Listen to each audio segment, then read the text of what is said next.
Hello, everybody, and welcome to Art Bridges Foundation's webinar series, the last of the 2025 year. So happy to have you all here today. I'm Ann Craybill, the CEO, and I am really excited to introduce our panelists today. We are going to begin with Sarah Myers, a new staff member at Art Bridges, Associate Curator of Interpretation, and she's going to introduce our new curatorial initiative to expand interpretation resources for all of our partners and talk a little bit about how she'll be partnering directly with museums, what's included in our new object packages, how to access them, as well as our goal of making these materials publicly available in the future. Following Sarah, we are excited to welcome Nandini Makrondi. You need to always just, it's such an amazing name. It sounds like a song almost. And she's going to speak about the F word, not that F word, but we mean female, an exhibition that she has curated at the Hunter Museum of Art. And it really does challenge the traditional narratives in American art. And then finally, we have our very own Kim Awa and Max Fay from our research and evaluation departments. And they are going to share new COVES research findings that are going to really walk you through insights about why people are motivated to visit art museums today. Lots of really insightful stuff. Before we get started with the panelists, though, I just want to give a few folks an overview of Art Bridges. While I am doing that, if you have heard this spiel before, please go ahead, introduce yourself in the chat. So tell us who you are, where you're from, what you're looking forward to hearing about today. And while that chat is going, I will ask for the slides to be pulled up. Excellent. So, as many of you know, Art Bridges was founded by Alice Walton. She created Crystal Bridges Museum of American Art with this idea that everybody deserves access to art. It's her hometown in Arkansas, where growing up, she didn't have access either. And so she wanted to really make sure that, the children in this area, all of the school children, all of the community members had access to great works of art. If we can go to the next slide. There we go. And so you can see Crystal Bridges here, again, in her hometown of Bentonville, Arkansas. But one of the things that she did, because she doesn't believe that art can exist without a viewer, is created this magnificent museum with pretty minimal storage. So it was a challenge to the curatorial team to really make sure that there was a robust rotation of American art out there, and, constantly available. And this kind of planted the seed for Art Bridges. So if we can go to the next slide. So Art Bridges, this idea of could we get artwork out of storage if 95% of our collections are housed in storage? Could we get it out of storage and share it with art museums across the country? So we deliver access to meaningful experiences with art for personal and community well-being. And what we do is really simple. We provide strategic and financial support to get American art out of storage and into communities. Our vision, though, is that we really hope that we are going to empower art museums to work differently, to collaborate more effectively, dismantle silos, and develop flexible solutions to overcome barriers of access, ensuring that museums are inclusive for everybody. Next slide. And you can see our impact. Since 2017, we're a relatively young foundation. We have partnered with over 300 museums with 900 projects across the country, impacting more than 20 million visitors. We do this through two program pillars, our art sharing program and our community engagement. And you'll learn a little bit about both of those pillars today. But we believe that those two pillars coming together really expand in equal access. Okay, so that is the Art Bridges overview. We are going to start with turning it over to Sarah, who is going to talk a little bit about our collection.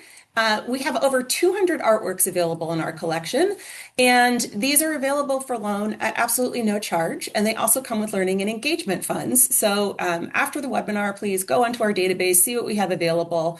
We have new acquisitions every day.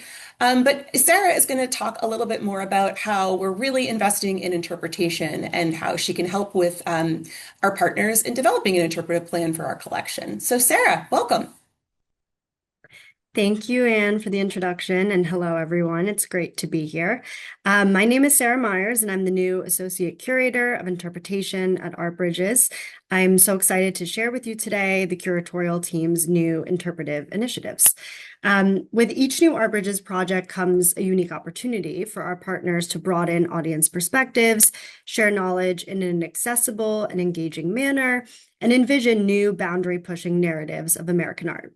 Today, I will be introducing the interpretation resources we are building for our collection, as well as those we are now offering to our partners in our art sharing network. Next slide, please. Before diving in, I wanted to begin with how we at Art Bridges define interpretation. So we believe that at the heart of democratizing access to art is a commitment to providing equal opportunities for individuals of varying educational, cultural, and demographic backgrounds to have meaningful experiences with art. And this begins with adopting a visitor-centered approach to sharing art historical knowledge by re-envisioning conventional content delivery. This philosophy can be applied in a number of ways, but at its core, effective interpretation strategies foster a connection between an audience's existing knowledge base and curated content, which is why we see interpretation as bridging the divide between art sharing and community engagement. Next slide, please. This brings me to our first initiative. As part of the curatorial team's ongoing mission to bring the Art Bridges collection to life, we are in the process of a long-term project to increase scholarly resources and curatorial documentation on the Art Bridges collection. Next slide, please. If you've received a collection loan from us previously, you may be familiar with our object packages, which include a combination of provenance and exhibition history, label copy, bibliographies, artist biographies, and object essays. As our collection continues to rapidly grow, the curatorial team is very hard at work making sure that each and every object has a complete object package.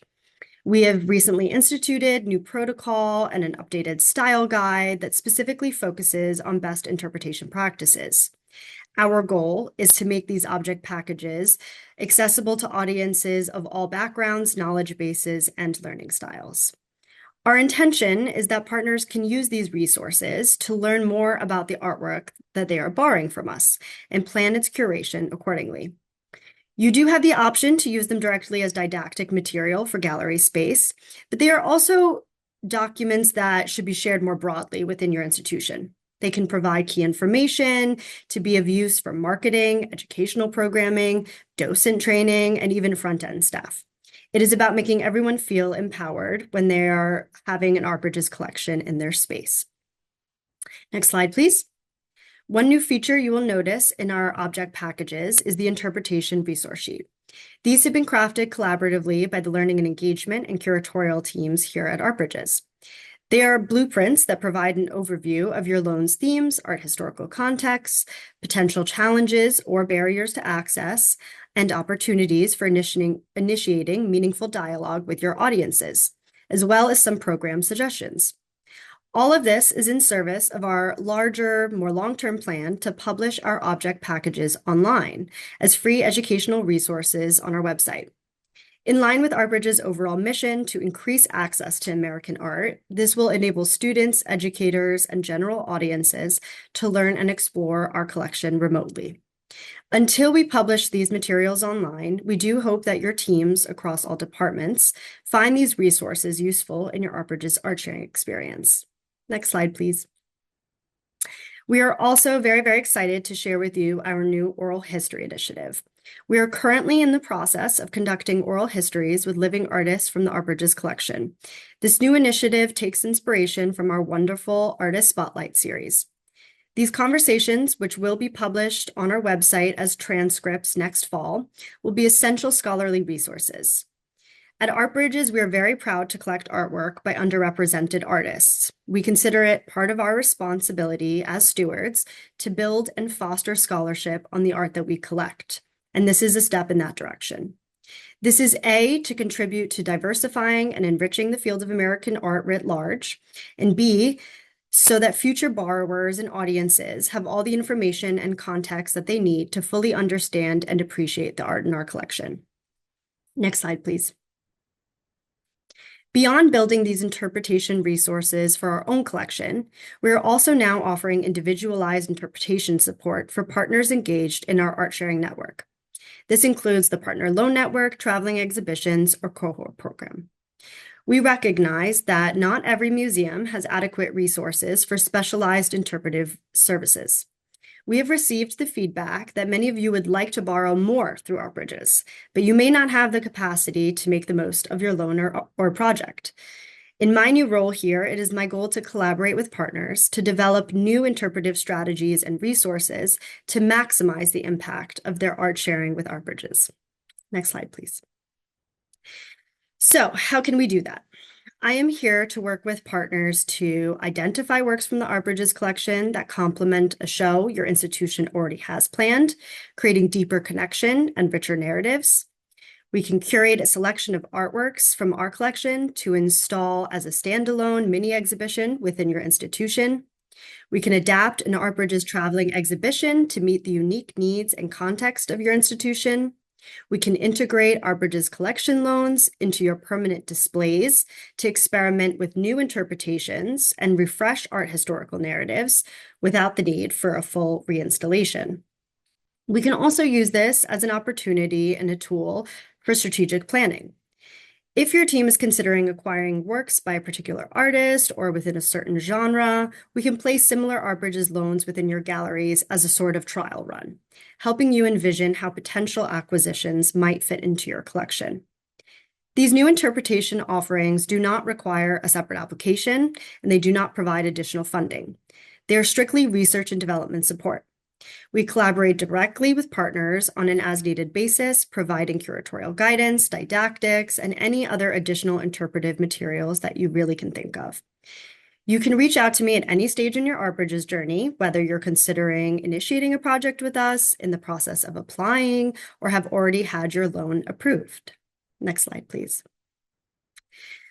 So while these are just some jumping off points and ideas for future projects partners can initiate with us, we would still like to get a more full picture of the state of interpretation amongst our partners, including what interpretation support you would like to see us offer here at Art Bridges. Our evaluation team has put together a quick and easy survey, which you can access through the QR code here on the screen. We will also be linking it in the webinar chat. It asks what interpretation support currently looks like at your institution and whether there have been instances when you wanted more interpretation support for an Art Bridges project.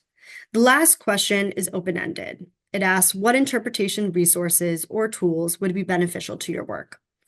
And I really encourage you to think about this beyond just your curatorial team.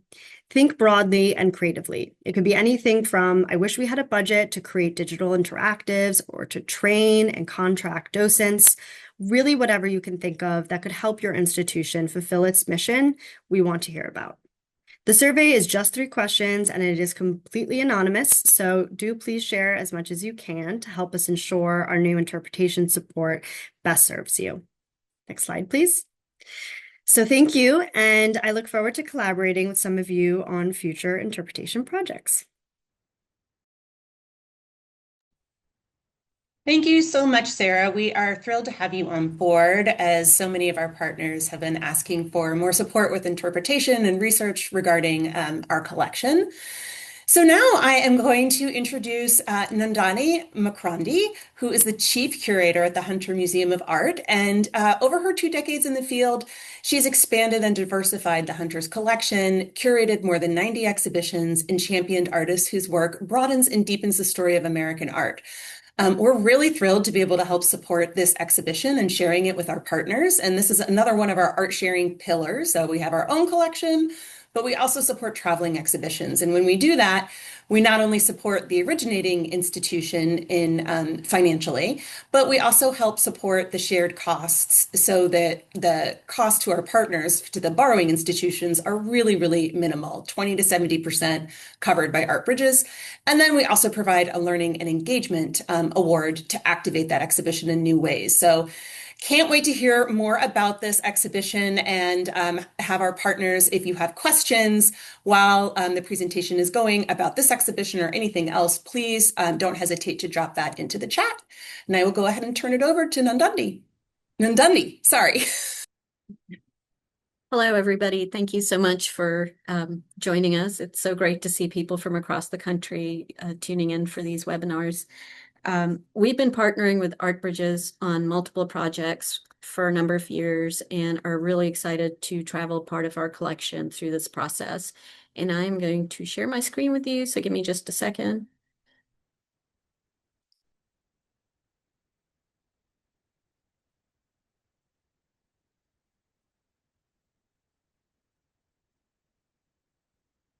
It's coming. So we organized this exhibition called The F Word, We Mean Female, back in 2020 to highlight the 100th anniversary of women's suffrage in the United States. We did not anticipate a pandemic at that time. It was supposed to be the Year of Women Artists here at the museum. Tennessee was the final stop for ratifying that constitutional amendment, allowing women the vote. And we thought it was a perfect time to celebrate how many women artists were in the collection. The Hunter really prioritizes purchasing works by women to even the field. And also, we organize a lot of exhibitions of women artists. As it turned out, we did have a pandemic, so our exhibition was delayed a little bit, but we're still super excited about it. And we ended up having portions of it travel in 2022 and 23 to other institutions. And now we've reworked it a little bit to share with you in a bigger scale through Art Bridges. And so there are a number of different things in this exhibition. There's flexibility depending on the space that you might have in your institution. Originally, the F Word, when it was here at the Hunter, was in about 4,600 square feet. But when it traveled, it went to a somewhat smaller spaces, and it can expand to be bigger, to be 5,000 to 6,000 square feet. So we have 30 to 33 objects, and they range from painting to sculpture, photography, new media, and a few installations. And currently, Art Bridges has booked 2027, but 2028 and beyond are still available. And there's many more details on those specifics on their website. And of course, you can also reach out to the Hunter if you'd like.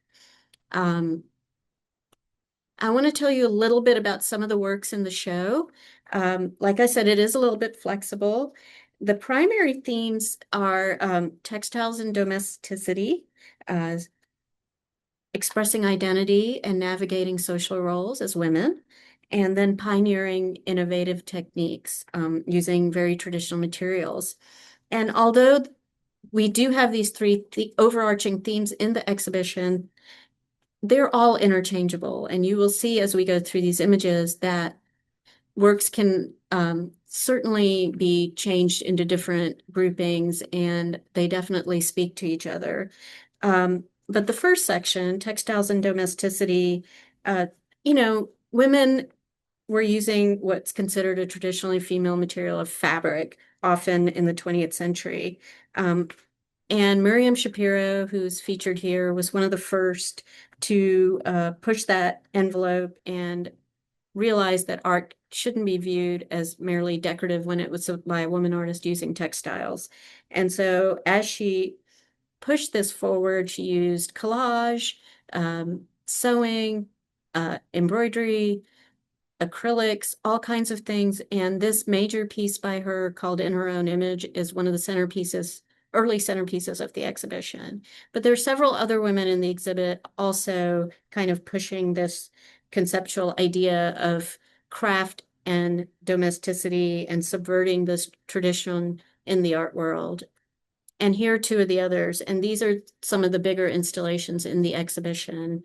One is by Leslie Dill, who is based in New York. And you can see that piece on the bottom. In our gallery, it goes across 50 feet.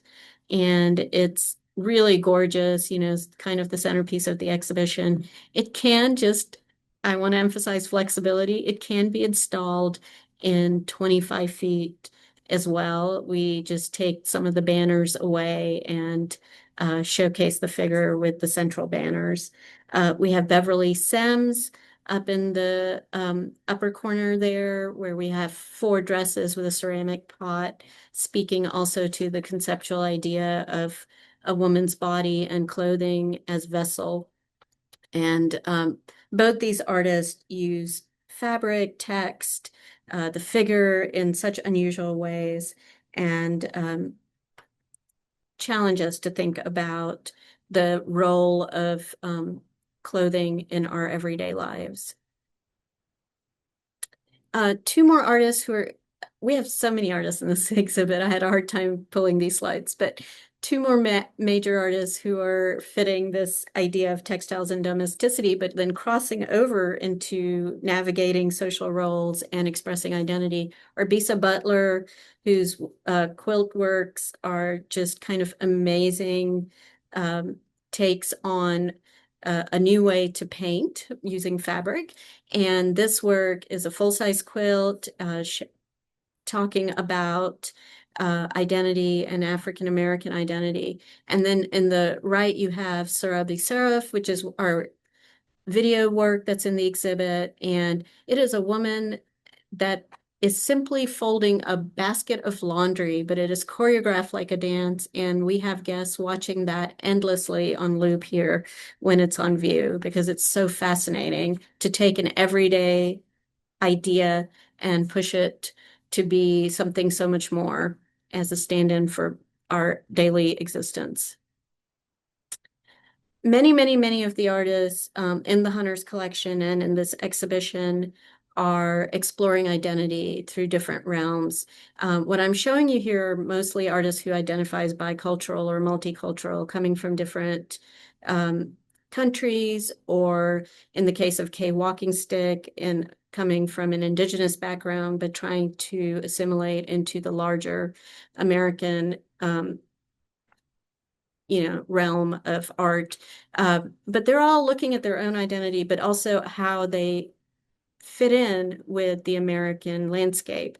And you have photography, we have painting, Lois Mayu Jones, who is Haitian and spent a lot of time in Haiti and Paris, Jia Moon, who immigrated from Korea to the United States. These are all artists really kind of blending so many cultural and social stereotypes, asking us to question what we see and learn about the immigrant experience, and through the lens of a female body, a female experience. And 2 more here, Hung Lu, who immigrated from China, and Elizabeth Catlett, a great American artist who lived all over the world and really kind of talked about the many things that she, of disrupting misperceptions and a commentary on how identity is shaped through her work. Another section in the exhibit, and again, like I said, a lot of these can cross these boundaries that I've set up, but is pioneering innovation while using traditional media. So here you have artists who are using familiar materials like painting and glass and printmaking, which I'll show you in a moment, and photography, but coming up with very different results. Elizabeth Murray, who, like Miriam Shapiro in the beginning, is really important to 20th century art with her shaped canvases. And I will tell you, this is quite large, at about 10, 12 feet high and across. But all of these separate shaped canvases come together to form this image that speaks to all of us. You have Catherine Newell, who uses glass to paint on and then fire in kiln form and fire into what looks like paper in the gallery, just laying on the floor. Images of people walking by. Carol Prusa's etched silver point on a massive fiberglass dome, in the middle of which, in the close-up, you can see that red. That's an iPod with an image that pulses with some of her drawings. So really unique way, you know, who has ever seen silver point etchings taken to this extreme and this scale? And then 2 photographers who are drawing on different cultural sensibilities. You have Sandy Skoglund, who's been working for many years who builds installations and then photographs them that are very surreal and pushing the envelope there on what a photograph can be or can't be, very fantastical. And Sarah Sentz, who's an emerging Indigenous artist who is taking her photographs and then reconfiguring them into basket weaves that she literally cuts apart and puts back together, weaves back together, drawing on imagery from Cherokee culture, basket patterns, and maps, and also Hollywood depictions of Indigenous folks over the years. So real variety of works, as you can see. And here's a couple of screenshots of how it was at another institution's gallery. But we just wanted to share this. It is, like I said, available from 2028 on. And I hope that if you have questions, I noticed there were some in the chat that we can answer them for you. Thank you, Nandini. One of the questions was these were all Hunter Museum works, correct? They are all owned by the Hunter. Mhm. Incredible, incredible works. Well, if there are any other questions, please keep them coming. This is available. We just put the link to the exhibition in the chat as well, so you can check that out. And now I am going to go ahead and introduce Max Fay and Kim Awa of our Research and Evaluation Department. They are going to share a little bit about the most recent research, and there'll be many more reports to come based on COVES data, which is an incredible visitor intercept. We have almost 80 partners across the country. And if you are interested in being a COVES partner, please reach out to us about that as well. We are able to look at that data in aggregate and make some really interesting findings that we hope will be helpful to you in the field. So I will turn it over to Max and Kim. Yeah, thanks, Anne. So getting started here, before I allow Kim to dig into the data a little bit, I just really want to talk about what COVES is, right? I understand that some of you might not know anything about COVES. Some of you might already be COVES members. But COVES stands for Collaboration for Ongoing Visitor Experience Studies. And it is a visitor intercept, a staffed visitor intercept at, like Anne was saying, 80 plus museums across the country. 80 plus art museums. It's worth noting, to get into the weeds, right, that it's both, there's a separate survey for science and cultural institutions as well, and then one for art institutions. But it's designed to allow museums to all systematically collect audience level data with an eye towards then utilizing that data within each institution and then across the whole field. And I'll talk a little bit more about the specifics on the following slide. So it's visitor focused, right? It's a visitor intercept survey. It's a survey that's intended to intercept visitors as they're leaving the museum after their visit. It allows your visitors to provide valuable feedback on their experience in the museum while also providing the museum with valuable information about who those visitors are. The survey is relatively flexible and adaptable, right? From one year to the next, the survey is being updated with survey best practices. And furthermore, while there's a core component of the survey that needs to stay the same, there are aspects of the survey that can be tailored to the specific needs of an institution. Like any data collection, of which this is is not unique, the more data that you collect, the better, right? It is intended to collect data from 1 week to the next, from 1 month to the next, and preferably from 1 year to the next, right? And as you collect more data, your sample will become larger and you'll be more confident in the findings that you have. You'll be able to do more robust analyses and you'll be able to see how trends and findings are changing over time. And Kim will be able to talk about some of what we're looking at with the data that we have access to through the COVES survey. And the analyses and the sorts of insights that Kim is going to talk about are made possible by the ongoing nature of the data collection.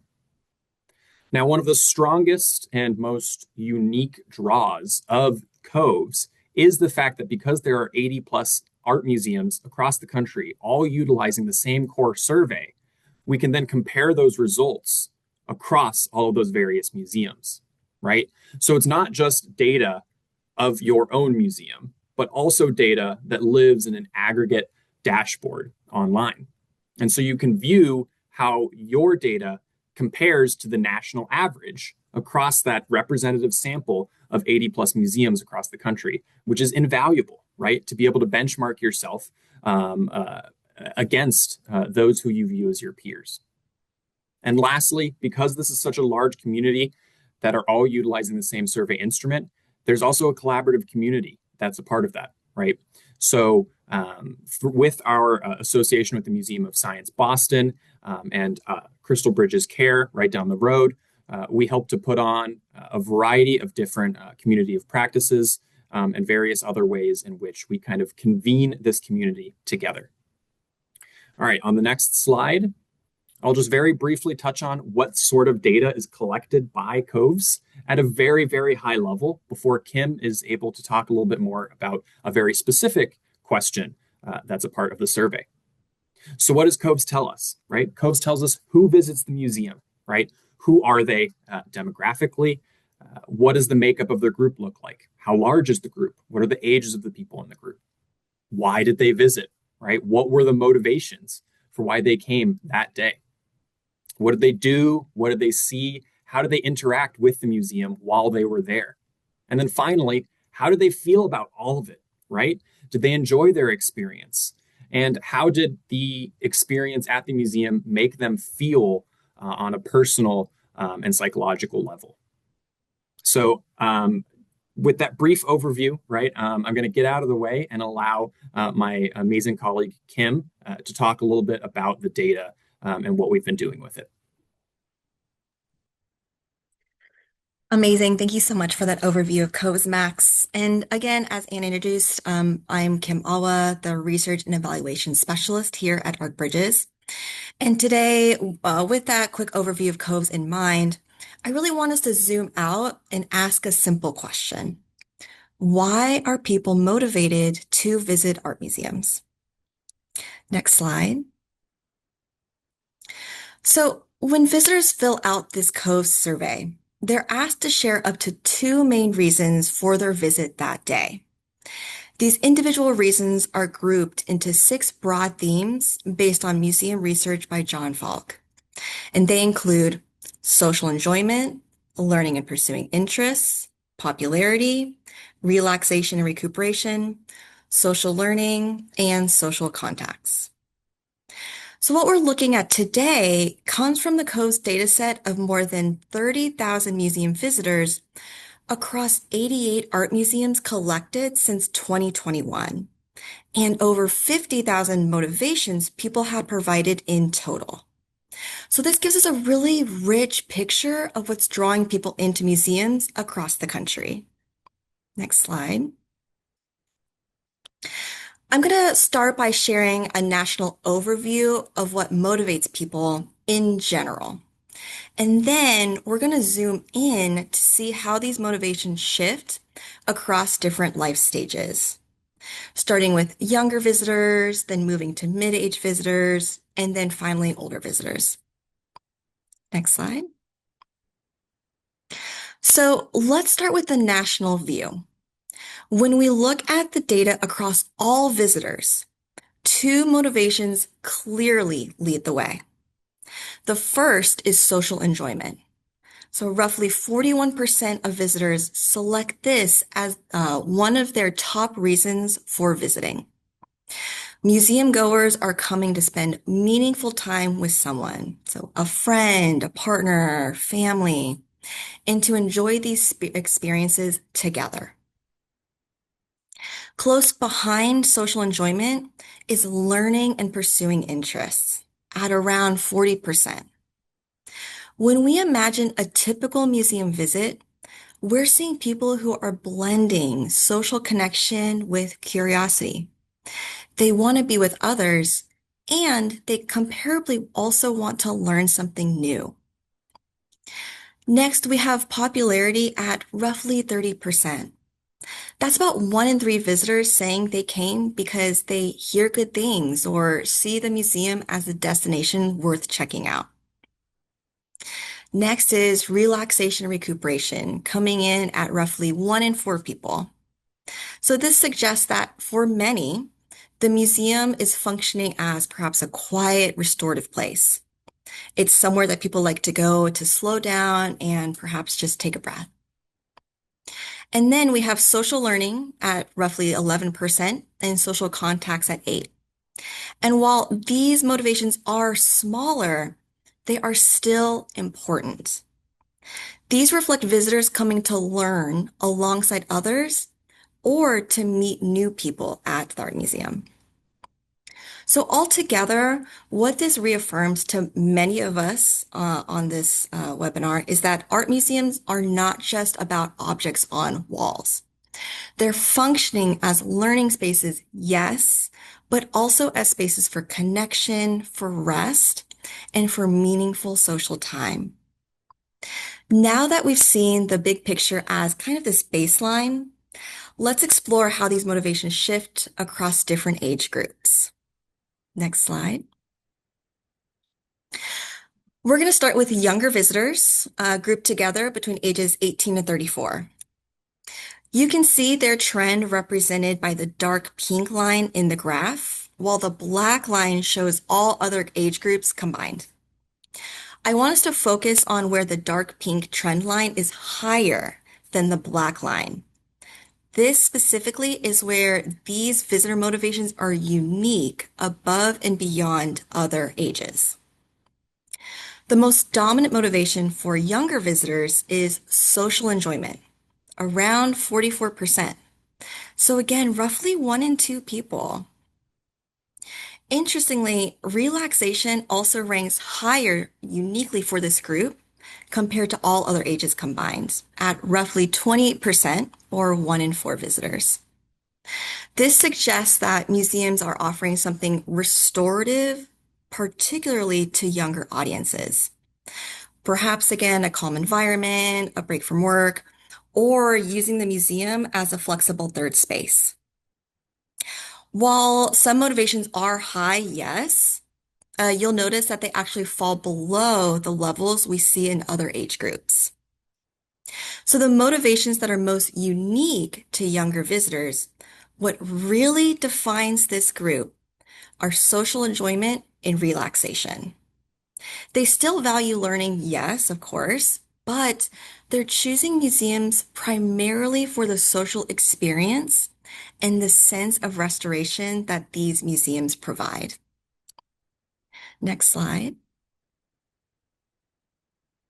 So next, I want us to look at the mid-age visitors grouped together from ages 35 to 54. And this is represented by the blue trend line this time. Again, I want us to focus on the points where the blue line is above the black trend line. That shows all other ages combined in comparison. Again, we see that social enjoyment continues to lead here at roughly 45%. That tells us that, like their younger counterparts, people in midlife are still looking for quality time with others when they visit a museum. What's interesting, though, is the rise in social learning at around 13% of mid-aged visitors selecting this motivation, which is the highest rate of any age group. This really shows us a recognizable pattern. People who bring family or friends to learn together. So we start to see museums functioning as multi-generational learning spaces. Again, while other motivations are still present and high, they tend to fall a bit below other ages, as seen when comparing the blue and black trend lines. So for this group, what stands out is a mix between social connection and group-oriented learning. Next slide. Now, turning to older visitors, ages 55 and up, as represented by the yellow trend line. This is really where we start to see the most dramatic shift in motivations. For this group, learning and pursuing interests rise to the top, 48%, making it the strongest rate of any age group. Older visitors are showing up with a clear desire for intellectual engagement. They're curious and they want depth. Popularity also uniquely rises to 31% for this group, suggesting that museums are acting as destinations for new experiences, but particularly for people who are perhaps moving into retirement or they just have more free time on their hands. Social motivations are still present, but they aren't the primary drivers here, especially when compared to other ages, as seen in the black trend line. What really stands out is the desire to learn, to explore content, to stay mentally engaged. Many of you might recognize this pattern in your own museums. You may have older docents or volunteers who are wanting to use that time as a form of continued learning. And next slide. So to summarize, when we look across the lifespan, these motivations don't totally change, but the emphasis does shift. Younger visitors are looking for social connection and relaxation. Middle-aged visitors want connection too, but they're also navigating group learning. And older visitors are all about enrichment and depth. But through it all, the consistent message is that museums really matter. They matter as places to learn, to connect, to take a breath. That means that you have the power to create experiences that speak to multiple needs and multiple motivations at once, knowing that people can find something that they connect with. So when we think about applying these findings for younger visitors, think about museums perhaps as a third space, a casual, welcoming environment to hang out. This could mean social programming, more seating, or just simply marketing that says, this is a place for you. For middle-aged audiences, really, flexibility is the key. Think about programming that offers something for everyone in the group to be able to drop in and out at perhaps their own pace. And also look at ways to make visiting easier for these groups, whether it's through ticket pricing, accessibility, parking, typical barriers for people who are very group oriented. And then for older audiences, really lean into that content-rich experience. These visitors are often already engaged, so think about ways to go deeper, perhaps through lecture series, behind-the-scenes talks, or learning-based volunteer roles. And that is really where COVES and our work that we've touched on at Art Bridges comes in. We want to help support you in building on what your museum already does well, and also find new ways to engage with audiences who may not be visiting yet. And with that, thanks so much for your time. I'm going to pass it back to Max, who will share more about how Art Bridges can bring these findings to life through strategic funding and partnerships. Thanks, Kim. Yeah, it's worth noting that data that Kim was just presenting on is a single question on the COVES survey, right? So it's a treasure trove of information. And reach out to us. Reach out if you would like to learn more about how you might be able to utilize COVES and if it's a good fit at your museum. If you're already a COVES member, reach out to us as well. We'd love to talk with you about how we can support you in better utilizing that data and the valuable insights that it can provide. So with that, thanks, Kim. Thanks, everybody else. And please reach out if you'd like to learn more about COVES. Great. Well, thank you to all of our panelists today. We are excited to be able to highlight these new efforts, this new exhibition. And as I said, this is one of many new reports that's going to come out from COVES, where you can look at your own data against national aggregate, against maybe your even your local census to help make some data-informed decisions. Just checking to make sure we've got no last burning questions in the chat. I Think we are all set, so I will bid everybody farewell. Thank you all for joining us today.